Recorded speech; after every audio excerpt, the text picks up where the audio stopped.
高雄的盐埕国小哦，今年是100档的校庆，学校嘛特别办小铁人3项运动的比赛哦。学生骑脚踏车踅社区，有800公尺的走标，甲50公尺的游游水哦，嘛要求所有毕业生哦，拢要经过一个考验。 由校长带头，后壁一学生骑脚踏车对着校长骑转来校园。这阵盐埕国小今年的毕业生，若要摕到毕业证书，就要先通过铁人3项的试验。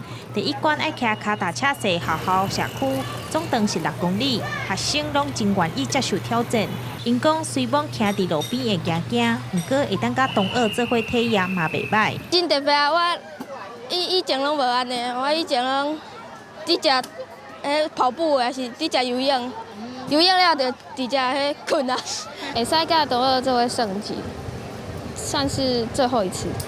今年拄好是盐埕国小建校100档，学校安排铁人3项的模拟比赛，除了骑脚踏车，阁有走标800公尺，甲游水50公尺。校长表示讲，就算有学生无晓骑脚踏车游水，不过大家拢愿意去看卖，毋望因面对未来人生，会当有勇气接受挑战。所以这铁人3项是小朋友毕业的时候最期待的一个活动。健康的身体。